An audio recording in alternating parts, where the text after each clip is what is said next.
Hi ನಮಸ್ಕಾರ ಎಲ್ರಿಗೂ. ಸಮಿತಿ ಮೂಲಕ ಅತಿಥಿ ಶಿಕ್ಷಕರ ನೇಮಕಕ್ಕೆ ನಿರ್ಧರಿಸಲಾಗಿದೆ. ಅಧಿಕೃತ ಆದೇಶ ಕೂಡ ಹೊರಬಿದ್ದಿದೆ. ಯಾವ ಶಾಲೆಗಳು ಯಾವ ಸಮಿತಿ ಮೂಲಕ ನೇಮಕಕ್ಕೆ ಆದೇಶ ನೀಡಲಾಗಿದೆ ಎಂಬುದನ್ನು ಈ ವಿಡಿಯೋದಲ್ಲಿ ಕ್ವಿಕ್ಕಾಗಿ ಡಿಸ್ಕಷನ್ ಮಾಡ್ತಾ ಹೋಗೋಣ. ನಮ್ಮ ಚಾನಲ್ನ ಮೊದಲನೇ ಬಾರಿಗೆ ನೋಡ್ತಾ ಇದ್ದರೆ ಸಬ್ಸ್ಕ್ರೈಬ್ ಮಾಡಿ.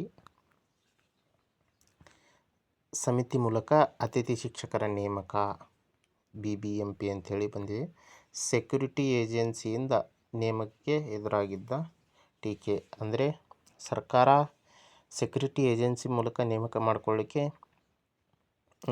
ನಿರ್ಧರಿಸಿತ್ತು. ಅದಕ್ಕೆ ಹಲವಾರು ಟೀಕೆಗಳು ಎದುರಾದ ಕಾರಣ ನೋಡ್ರಿ, ಇವಾಗ BBMP ಶಾಲಾ ಕಾಲೇಜುಗಳಿಗೆ ಶಾಲಾ ಅಭಿವೃದ್ಧಿ ಮೇಲುಸ್ತುವಾರಿ ಸಮಿತಿ ಅಂದರೆ SDMC ಮತ್ತು ಕಾಲೇಜು ಅಭಿವೃದ್ಧಿ ಸಮಿತಿ CDC ಮೂಲಕ ಹೊರಗುತ್ತಿಗೆ ಆಧಾರದಲ್ಲಿ ಅತಿಥಿ ಶಿಕ್ಷಕರನ್ನು ಮತ್ತು ಅತಿಥಿ ಉಪನ್ಯಾಸಕರ ನೇಮಕಕ್ಕೆ BBMP ಮುಖ್ಯ ಆಯುಕ್ತರು ಆದೇಶಿಸಿದ್ದಾರೆ.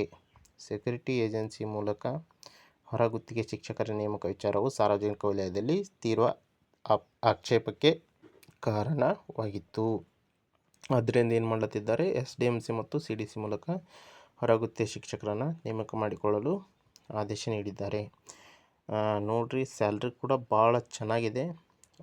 ಶಿಶು ವಿಹಾರ ಪ್ರಾಥಮಿಕ ಶಾಲೆಗಳಿಗೆ ಯಾರು ಅತಿಥಿ ಶಿಕ್ಷಕರು ಮಾಡ್ತಾರೆ ಅವರಿಗೆ 19,336. ಅತಿಥಿ ಶಿಕ್ಷಕರು ಪ್ರೌಢಶಾಲೆ 22,840. ಅತಿಥಿ ಶಿಕ್ಷಕರು ಅತಿಥಿ ಉಪನ್ಯಾಸಕರು PUC 25,697. ಅತಿಥಿ ಉಪನ್ಯಾಸಕ ಪದವಿ 27,897. ಅತಿಥಿ ಉಪನ್ಯಾಸಕ ಸ್ನಾತಕೋತ್ತರ ಪದವಿ 30,897. ಅತಿಥಿ ಉಪನ್ಯಾಸಕ ಗಣಕಯಂತ್ರ 22,053 ರೂಪಾಯಿ ವೇತನವನ್ನು ನಿಗದಿಪಡಿಸಲಾಗಿದೆ.